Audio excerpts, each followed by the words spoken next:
back. Little college hoops last night. The State Farm's Championship Classic. Duke took on Kentucky.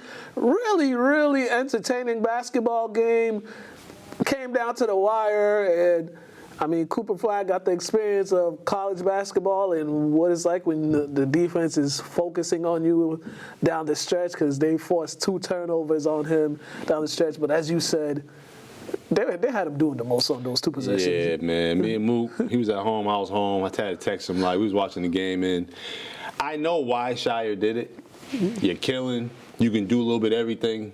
Let's see if you can get us a bucket. But it's like you have guys that play a role that could set him up in a better position. He can come off a screen. He can come downhill. But you got this man trying to – that's not really his game. It's his game in spots, but that's not who he is. So you got other plays that could have just gave him a better setup. Definitely. Like I said, sometimes Shire be doing the most. But let's be real. The way that boy was playing, most coaches would have been, yo, go get us a bucket, bro.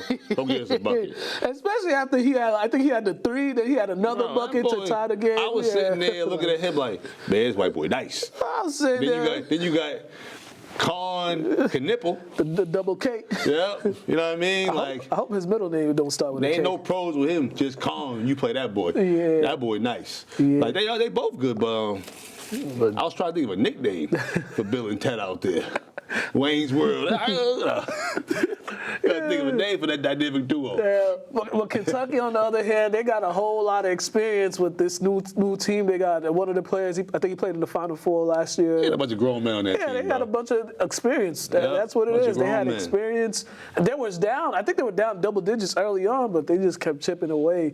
And this is what a normal Kentucky team Calipari used to look like. And just like you have a bunch of upperclassmen that's pretty much going to dominate the minutes and stuff like that. That's how college basketball looked before one and done was like super trendy. Yeah. Granted, we always had our one and done guys. You knew who was one and done. Like the world knew they was one and done. But now it's like just anybody feels I'm going to go out. No, it's like, no, man. Like mature, get better, and then give yourself a better opportunity. And now they're making money in college, so you guys ain't trying to leave. Right. Guys be in school for like 8 years. Like, come on, bro. Come on, Hutchinson. Get out of there. And then also Duke's issue too. Someone pointed out they don't have the 3-point shooting that they normally have, because I think they was like 4 for like 20, and the point guard play is not what that was the biggest one. The point guard play and the point guard that could shoot. Or a guy that can shoot. I don't know. I feel like Proctor's taking the back seat to the freshman, which he shouldn't. He's a junior. He got to produce. Mm-hmm. What's the new Caleb or whatever, Foster? Yeah. I don't know really what he does yet, because he played, but he really played a lot last year. So like he shot a couple threes and they were struggling to get there. Yeah. So I just think they started getting in the gym a little more. Yeah. Guys are cramping up. So they weren't in full game shape. Yeah. I've seen that a lot. Even like during high school football season, this whole year, I've just seen so many guys just going down with cramps. It was crazy. I'm like, what is everybody's cramping for? Your diet, what you consume in your body. A lot of these kids don't stay hydrated the right way all day. I don't know what's in that prime stuff. I don't know what's in all these weird soft drinks and all that. We don't do energy drinks. We do water and juice occasionally. But like really just water, bro. And tequila. Tequila and sea moss. Get some sea moss in your life. But and I tell kids too, like I tell people when you're worried about, like when you're trying to hydrate your body, it's what you do the day before that prepares your body for the next day. Yeah. You're not gonna hydrate your body that day thinking I'm gonna go, because you're gonna cramp up later. Yep. So you gotta make sure also in pickle juice, if you're having problems with cramps or hydration, pickle juice is like it's like magic. It's like abracadabra. Yeah, but that was a good game. Also college-wise, shout out to all the kids that signed their national letter, that are signing their national letter of intent this week. I know some have already signed it, some are signing it as this week goes on. But shout out to Xavier, he signed his the other day. My guy Alex Wilkins, Brooks Academy, he signed his national letter of intent. Ryder Frost, he signed his to Notre Dame. But shout out to all those guys, all the young guys that signed their national letter of intent this week. Is there any other upsets in college basketball? There was an upset. I forget who was it though. I forgot. Yeah, I forgot. college football playoff rankings they came out yesterday. So a couple upsets this weekend. Georgia, they lost to Ole Miss 28-10. And as I told a Georgia alum, their quarterback is trash, and he's why they're 7-2 instead of undefeated, because that dude is trash. I mean, based on the recruits you say they should have had at Georgia, he's booty. He's trash. Booty. Rocket everywhere. Yeah, he's trash, man. I was trying to hold off, but that was that Alabama game. I'm like, yo, what's this dude doing? And then this game. You're like, only trying to hold off because we're trying to support a young man who's on that roster that might not see a national championship because the guy they want to hold up to get all the praise can't get no praise. Absolutely trash. But here's the top 12. Oregon's number 1. They're 10-0. Ohio State's number 2. Texas is 3. Penn State 4. Indiana in the top 5. Shocker. They're 10-0. BYU's 9-0. Tennessee at 7, 8-1. Notre Dame 8-1 at 8. Miami, they lost to Georgia Tech this past weekend. They're 9-1. They're at number 9. Alabama's at 10. Ole Miss at 11, and Georgia is at 12. So they only dropped my U to 9?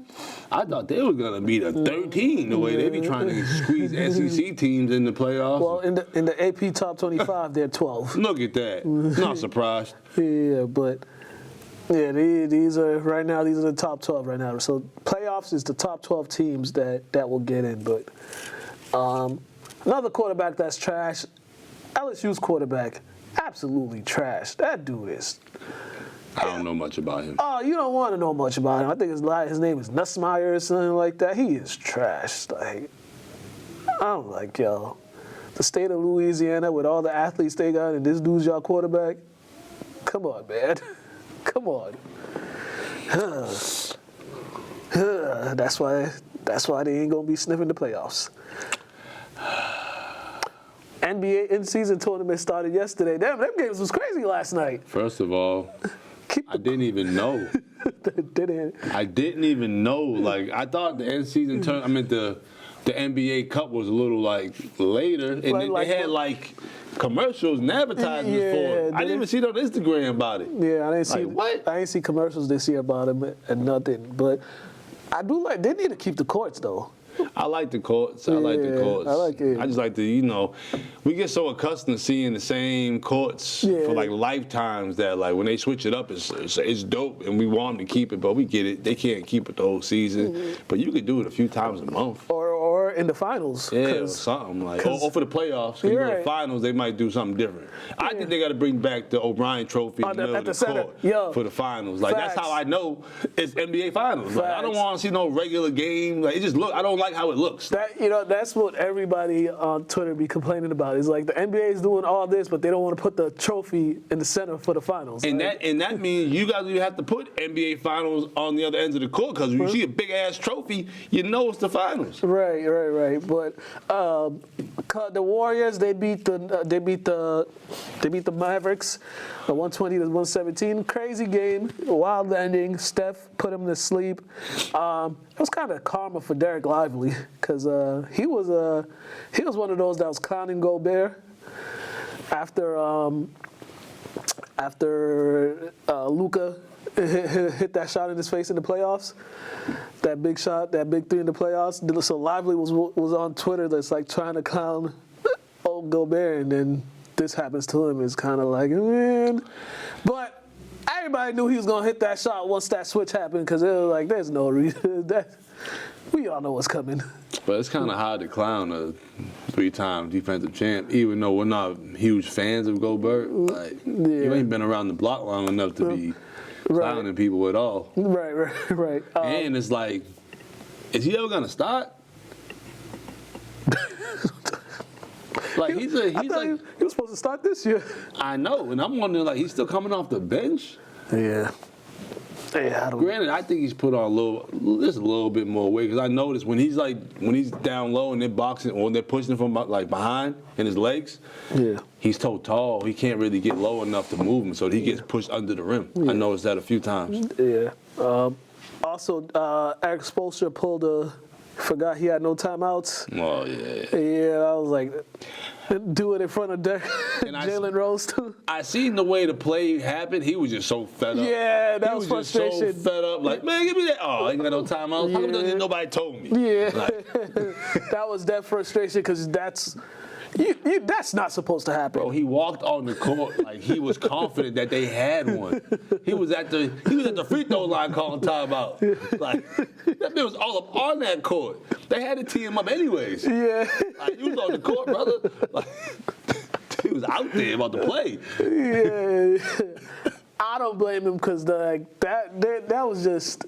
You can't give that up so easily. That type of basket, you can't do that. He was pissed. he saw red. Yeah, he didn't care. I don't think he even care if they had one or not. He was just so mad. He said, "Do something." The Celtics they dropped one to the Hawks 117-116 because they couldn't grab an offensive rebound to save their lives in that game. I think these guys had like 18 offensive rebounds and forced 20 turnovers, but this was one of those games, somebody said it best, this was like the CTE Celtics showed up, because CTE Celtics, damn. Because they always have these games where they just like, they build a big lead and they just start like, they just start fooling around, just taking unnecessary shots, not even playing like they shoot threes, but it's not like they're moving the ball and getting the wide open threes that they normally get. It's like they're going to come down one pass, I'm going to just shoot it with somebody in my face. So Out there playing pickup? yeah, pretty much. They were out there playing pickup. But yeah, there's more NBA Cup games this Friday on ESPN. All right, boxing update. We got Jake Paul and Tyson fighting on Friday. Yes. I heard it's on Netflix. Well, says it right there. I don't know how I feel about this. It's not even pay-per-view. The history of the sport.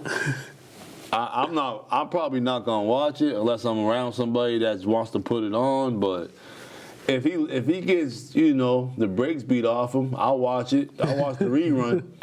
But it's hard for me to get my hopes up to somebody he's my dad's age. Yeah, Fighting against somebody that's 10 years younger than us.